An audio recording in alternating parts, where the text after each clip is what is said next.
Comunicación con la analista internacional y buena amiga de Mega Noticias, Leila Abed. ¿Cómo estás, Leila? Paco, muy buenas noches, un gusto estar contigo.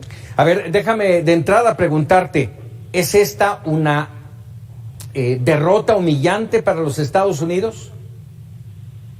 Me parece que la salida y la retirada de las tropas estadounidenses era inevitable. Ya 3 presidentes habían entablado discusiones de ya sacar a los estadounidenses de Afganistán tras 20 años de guerra, pero me parece que la manera en que se llevó a cabo la retirada de una manera muy desordenada, con muy poca inteligencia por parte de las agencias estadounidenses, que no pudieron calcular la velocidad con la cual el Talibán derrocó al gobierno de Afganistán en un poco más de un mes, me parece que sí posicionó a Estados Unidos y al gobierno de Joe Biden en una desventaja, y estamos viendo las consecuencias de ellos en tiempo real en estos momentos, Paco. Cuando uno ve 20 años que han pasado desde el inicio de esta operación Libertad Duradera, generada por los atentados del 11 de septiembre, uno se pregunta, ¿valieron la pena esos 20 años para que en unas cuantas horas los talibanes recuperaran Kabul y el poder? Mira, yo creo que el día de hoy el mensaje del mandatario estadounidense hizo referencia a este punto. Dijo que la misión en Afganistán de Estados Unidos era abatir a las organizaciones terroristas, y que en mayo del 2011 pudieron abatir al líder de Al-Qaeda, en ese entonces Osama Bin Laden, por operaciones de fuerzas especiales estadounidenses, y que nunca habían estado ahí con la intención de instaurar una democracia o de edificar, si quieres, una nación, y que por ende ya han derrocado a las organizaciones terroristas y que han cumplido su misión. Ahora, si me preguntas a mí cómo yo lo veo, me parece que son 20 años en los cuales va a ser muy irónico que para el 20 aniversario de los ataques del 11 de septiembre el Talibán esté en el poder en Afganistán.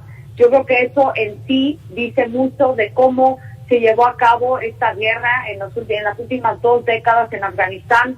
Aparte que, si bien es cierto que han podido eliminar a muchas de las organizaciones terroristas que residían y se refugiaban en Afganistán, con el retorno del Talibán al poder, me parece que todo esto puede revertirse y de nuevo pueden enfrentar una amenaza muy fuerte Estados Unidos ante la creciente presencia de organizaciones terroristas con el Talibán en Afganistán. Aunque, Lila, esto justamente es parte de los acuerdos que desde hace 14 meses se signaron para llegar a este fin de la guerra, el que el territorio afgano y los talibanes no le den cabida ni a Al-Qaeda, disminuido, valga el término, ¿sí?, ni a ninguna otra organización terrorista. Sí, pero estas negociaciones que se hicieron en 2020, en el año pasado, bajo la administración de Trump, tampoco cumplieron ambas partes con los compromisos que se alcanzaron. Es decir, el gobierno de Ghani, del presidente que huyó el domingo tras la llegada del Talibán a Kabul, también culpó a los talibanes de muchas agresiones, y por eso vimos este caos y el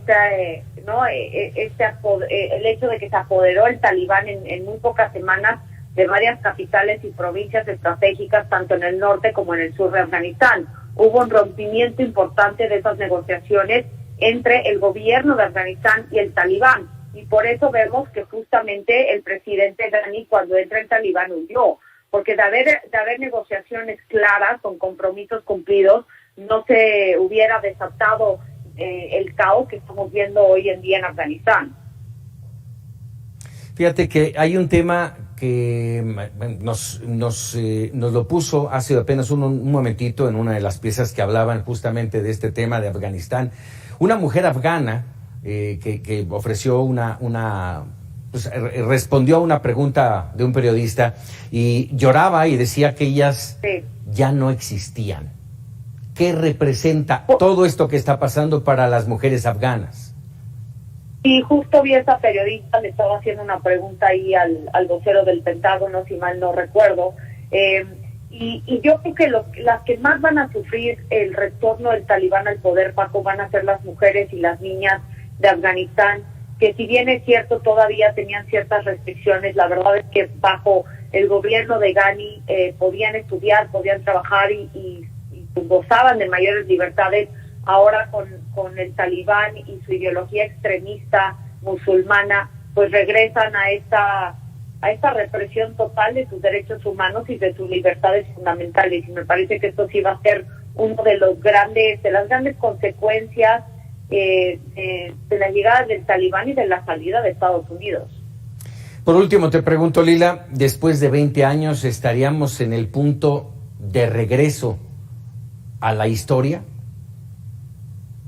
Bueno, mira, yo creo que hemos visto una cierta naturaleza cíclica en la historia de Afganistán, ¿no? Si nos regresamos a la época de los 80, cuando estaba la Unión Soviética y los estadounidenses incluso apoyaron al talibán para derrocar a la Unión Soviética, luego los expulsaron en el 2001, se salieron y tomaron refugio al interior de Afganistán y en la frontera con Pakistán. Luego ahora vemos que cuando se empiezan a retirar las tropas de Estados Unidos de Afganistán, empiezan a retomar el control. Es decir, yo creo que Estados Unidos tiene que aprender de sus errores, de tratar de ingresar a ciertos países con la intención de sí sacar a organizaciones terroristas, pero también de tratar de influir en los sistemas políticos de esos países. Digo, a pesar de que dijo el presidente Joe Biden el día de hoy que la misión no era construir una democracia en Afganistán, pues el hecho de que el presidente Ghani tenía el apoyo de los países occidentales, el gobierno de Afganistán con este presidente sufría de una corrupción tremenda que también tuvo mucho impacto en el ejército afgano, que finalmente fue completamente derrocado por los talibanes. Esto a pesar de que fueron entrenados durante 2 décadas, no solamente por las fuerzas de Estados Unidos, sino también de los de la OTAN. Tenían a más de 300,000 elementos en comparación a 75,000 de los talibanes. Estamos hablando de que realmente la corrupción fue uno de los ingredientes que llevó a que el ejército de Afganistán también se diera por vencido y que huyera el presidente Ghani el día que tomara el control los talibanes. Entonces creo que más allá de eso, Estados Unidos tiene que aprender de sus errores y también le abre el paso a otras potencias mundiales para una creciente influencia en el Oriente Medio, como lo es Rusia y lo es China. Caray, Lila Abed, te agradezco enorme siempre dándonos luz en estos temas internacionales. Al contrario, Paco, es un honor estar en tu programa. Muchísimas gracias, Lila Abed, analista internacional. Vámonos ahora con los indicadores financieros.